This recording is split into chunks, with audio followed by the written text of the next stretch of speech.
கர்த்தராகிய இயேசு கிறிஸ்துவின் விலையேறப்பட்ட பரிசுத்த நாமத்தில் உங்கள் ஒவ்வொருவரையும் வாழ்த்துகிறேன், ஆசீர்வதிக்கிறேன்.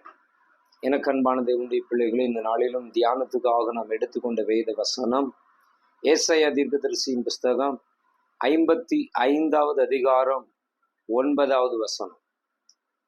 வேதம் சொல்லுகிறது, பூமியை பார்க்கிலும் வானங்கள் எப்படி உயர்ந்திருக்கிறதோ அப்படியே உங்கள் வழிகளை பார்க்கிலும் என் வழிகளும், உங்கள் நினைவுகளை பார்க்கிலும் என் நினைவுகளும் உயர்ந்திருக்கிறது என்று கர்த்தர் சொல்லுகிறார். எனக்கு அன்பான தேவனுடைய பிள்ளைகளே, பூமியை பார்க்கிலும் வானங்கள் எப்படி உயர்ந்திருக்கிறதோ, இந்த பூமியை பார்க்கிலும் வானங்கள் எப்படி உயர்ந்திருக்கிறதோ அப்படியே உங்கள் வழிகளை பார்க்கிலும் என் வழிகளும், உங்கள் நினைவுகளை பார்க்கிலும் என் நினைவுகளும் உயர்ந்திருக்கிறது என்று கர்த்தர் சொல்லுகிறார். எனக்கு அன்பான தேவனுடைய பிள்ளைகளே, நாம் வாழுகிற நாட்களில் நம்முடைய வழிகளில் அநேக தோல்விகளை அனுபவித்துக் கொண்டிருக்கிறோம். இன்றைக்கு நம்முடைய வழியை கர்த்தருக்கு ஒப்பு கொடுப்போம் என்று சொன்னார்.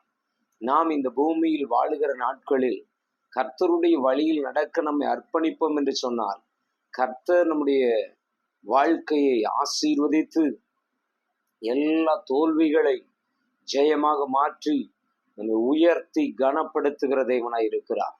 ஆகவே எனக்கு அன்பான தேவனுடைய பிள்ளைகளே, நாம் நம்முடைய வழியில் நடக்காதபடி தேவனுடைய வழியில் நடக்க நம்மை அர்ப்பணிப்போம். தேவனுடைய வழியில் நடக்க நம்மை ஒப்பு கொடுப்போம். இயேசு சொன்னார், நானே வழியும் சத்தியமும் ஜீவனுமாய் இருக்கிறேன் என்று சொல்லி. உங்களை இந்த பூமியில் கர்த்தர் படைத்திருப்பதற்கு ஒரு நோக்கம் உண்டு. அவர் ஒரு நோக்கத்தோடு உங்களை படைத்து அவருடைய வழியில் நீங்கள் நடக்க வேண்டும் என்று அவர் விரும்புகிறார். ஆகவே அந்த வழியில் நடப்பதற்கு நீங்கள் உங்களை அர்ப்பணிக்கும் போது கர்த்தர் உங்கள் வாழ்க்கையில் பெரிய காரியங்களை செய்கிறார். எனக்கு அன்பான தேவனுடைய பிள்ளைகள், நாம் நம்மை குறித்து நினைக்கிற வழிகள் சிறிதானவைகள்.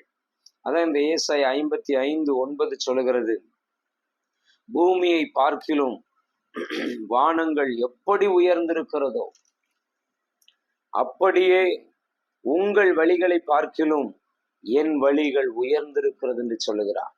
உங்கள் நினைவுகளை பார்க்கிலும் என் நினைவுகளும் உயர்ந்திருக்கிறது என்று சொல்லுகிறார். எனக்கு அன்பான தேவனுடைய பிள்ளைகளே, நம்முடைய தேவனாகிய கர்த்தர் உங்களை குறித்து என்ன நினைத்திருக்கிறாரோ அந்த நினைவுகளை அறிந்து வாழ்வதற்கு நாம் அவருடைய வழியில் நடக்க வேண்டும். நாம் இயேசு கிறிஸ்துவின் வழியில் நடக்க நம்மை ஒப்பு கொடுக்கும் போது, நம்மை அர்ப்பணிக்கும் போது, நம்மை குறித்து தேவன் நினைத்திருக்கிற நினைவுகளை அறிந்து கொள்ள முடியும்.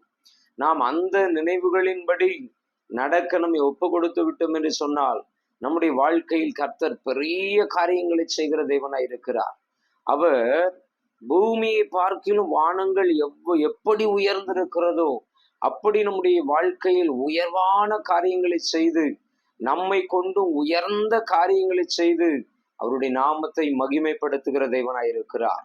ஆகவே எனக்கு அன்பான தேவனுடைய பிள்ளைகளை, நீங்கள் எதை குறித்தும் கலங்காதபடி, இதுவரைக்கும் ஒருவேளை உங்கள் வழியில் நடந்திருக்கலாம், இன்றிலிருந்து கர்த்தருடைய வழியில் நடக்க உங்களை ஒப்பு கொடுங்க.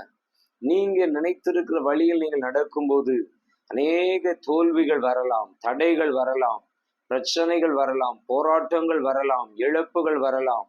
ஆனால் தேவனுடைய வழியில் நாம் நடக்கும்போது நாம் இழந்து போன எல்லாவற்றையும் திரும்ப பெற்றுக்கொள்ள முடியும். தடைப்பட்ட காரியங்கள் எல்லாம் கர்த்தர் தடைகளை தகர்த்து நம்முடைய வாழ்க்கையில் ஆசீர்வாதத்தை கொடுத்து நம்மை ஆசீர்வதிக்கிற தேவனாய் இருக்கிறார். ஆகவே இந்த வசனத்தின்படி இந்த நாள் நம்மை தேவனுக்கு ஒப்பு கொடுப்போம். தேவனுடைய வாழ்க்கையில் பெரிய காரியங்களை செய்து நம்மை ஆசீர்வதிக்கிற தேவனாய் இருக்கிறார். எனக்கு அன்பான தேவனுடைய பிள்ளைகளே, பூமியை பார்க்கிலும் வானங்கள் எப்படி உயர்ந்திருக்கிறதோ அப்படியே உங்கள் வழிகளை பார்க்கிலும் என் வழிகளும், உங்கள் நினைவுகளை பார்க்கிலும் நினைவுகளும் உயர்ந்திருக்கிறது என்று சொல்லுகிறார். எனக்கு அன்பான தேவனுடைய பிள்ளைகளே, தேவன் நம்முடைய வழிகளை உயர்ந்த வழிகளாக நியமித்திருக்கிறார். நம்முடைய நினைவுகளையும் தேவன் அறிகிறார்.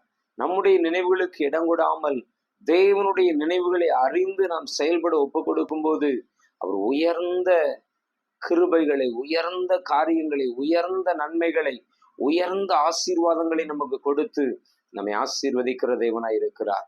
ஆகவே நம்ம எல்லாரும் கர்த்தாவே, இந்த நாள் நாங்கள் கேட்ட வார்த்தையின்படி உம்முடைய வழியில் நடக்க எங்களை அர்ப்பணிக்கிறோம், ஒப்பு கொடுக்கிறோம் என்று கர்த்தருக்கு ஒப்பு கொடுப்போமா? கர்த்தருடைய வழியில் நடப்போமா? கர்த்தர் பெரிய காரியங்களை செய்வார். எல்லாரும் ஜெபிப்போம். கர்த்தாவே, இந்த நல்ல வேலைக்காகவும் நன்றியோடு ஸ்தோத்திரிக்கிறோம் அப்பா. நாங்கள் இதுவரைக்கும் எங்களுடைய வழிகளில் நடந்து, எங்களுடைய நினைவுகளின்படி நடந்து, அநேக நேரங்களில் சோர்ந்து போனவர்களாக, கர்த்தாவே பலன் இழந்தவர்களாக, தோல்வியற்றவர்களாக காணப்படுகிறோம் அப்பா. இந்த நாளிலிருந்து நாங்கள் உம்முடைய வழியில் நடந்து, உம்முடைய காரியங்களை முக்கியப்படுத்தி, உம்முடைய ஆசீர்வாதங்களை முக்கியப்படுத்தி முழு விடுதலையை பெற்றுக்கொள்ள எங்கள் தேவனாகிய கர்த்தர் தாமே கிருபையாக இறங்கி எங்களுக்கு கிருபை செய்யும்படியாய் ஜெபிக்கிறோம்.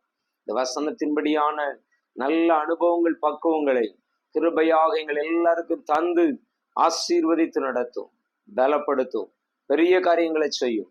இயேசு கிறிஸ்துவின் நாமத்தில் பிதாவே, ஆமென், ஆமென், ஆமென். Praise the lord, praise the lord, praise the Lord.